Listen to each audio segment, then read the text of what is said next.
Hey, what's going on, guys? I'm really glad you're here with me. Today, we're going to talk about something a little bit different. We're not talking about the stabilizers. What we're going to talk about is the prime movers. Now, what is a prime mover? Let's talk about it.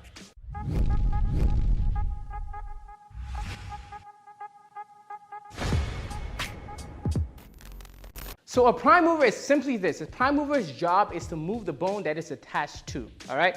So a stabilizer's job is to stabilize that joint, and a prime mover's job is to move the actual bone, all right, around. So we're gonna start off the series with one of the most important prime movers in your body. It's the biggest prime mover, and it's arguably the most powerful prime mover that you have. And this is the gluteus maximus. That's your butt muscle, all right? So for those who want to have their glutes bigger, ladies, for athletes who want to be more powerful, this is a very important video for you, so make sure you tune in until the very end. So the gluteus maximus is a very important muscle, and it does one specific thing. It moves the hips into a posterior tilt. Now, what does that mean? It means that you basically, when you clench your butt, when you clench your glutes, it goes in, right? Right, so that's what the glutes does. But it also does something else. When the hips are stabilized and the legs are free to move, what it does is it moves your legs backwards, okay? So that's the muscle that moves your legs backwards. It's the main muscle that moves your legs backwards. There are other muscles as well. But it's the main muscle that moves your legs backwards. And why is this so important? It is so important because if this muscle is not working properly, you are destined for injuries.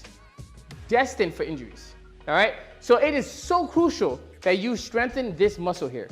Now, one of the main exercises that you can do to make sure you can engage this muscle is the glute bridge. All right, as you see on your screen here, the glute bridge is a very simple exercise.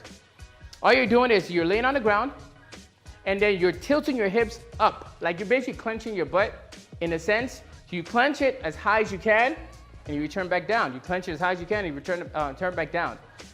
You can do it in reps, or you can just hold it.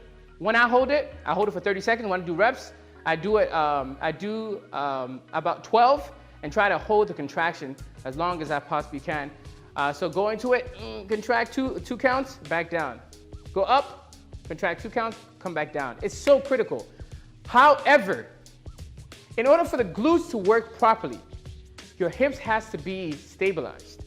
And one of the major, listen up very closely, one of the major hip stabilizing muscles or stabilizers is not the gluteus maximus. I know, it's crazy, right? I thought the gluteus maximus was a stabilizer as well until I learned better.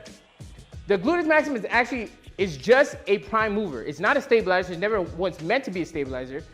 What is a stabilizer for the hips is you guessed it, your transverse abdominal. So your transverse is connected to your hips, it's connected to your rib cage, and it's connected to your back. When your transverse is strong, it will line everything and make sure nothing moves. And when that happens, you're gonna have full range of motion for your glutes to move. So that means you can get full contraction for the glutes. So you won't be stuck where you would be in a position where you can't activate your glutes. You're gonna have maximum contraction for your glutes. So it's so imperative that if we want our glutes to work better, if we want to tone up that booty, if we want, as an athlete, you want to perform better, you have to make sure you take care of your transverse so that your glutes can work in a more powerful way. You can have really strong glutes, but you won't be able to use them efficiently. And it won't look that great because it can't contract like it's supposed to. And that's because the hips aren't stabilized. So it's quite simple, guys. Make sure you work on your transverse when you are working on your glutes, all right? And you notice that when you strengthen your transverse, doing the glute bridges, you can go up a lot higher and get a deeper contraction for your gluteus maximus. So make sure you take care of your transverse to make sure you get your gluteus maximus working at max peak condition. So that's what I have for you guys today. You guys already know. Before I go, I have to let you guys know I have a program for you guys that works on not only the gluteus maximus, but it also deals with all the stabilizers so you can be in a great position to maximize all your workouts so you can get the best out of everything that you do and your muscles work efficiently. So if you are interested, I want you to click on the link below and check out the awesome program that I made just for you. So that's it, guys. I really hope you guys enjoyed it. If you found value in what you just heard, I want you to subscribe, I want you to like, and I want you to also share it to your friends. For those of you on Facebook and Instagram, I want you to make sure that you follow so that you do not miss anything that comes, because I promise you, I'm gonna be dropping gems up in this place. So don't miss any bit of it. I'll see you guys next week, Wednesday, as usual. Emmanuel signing out. Bye.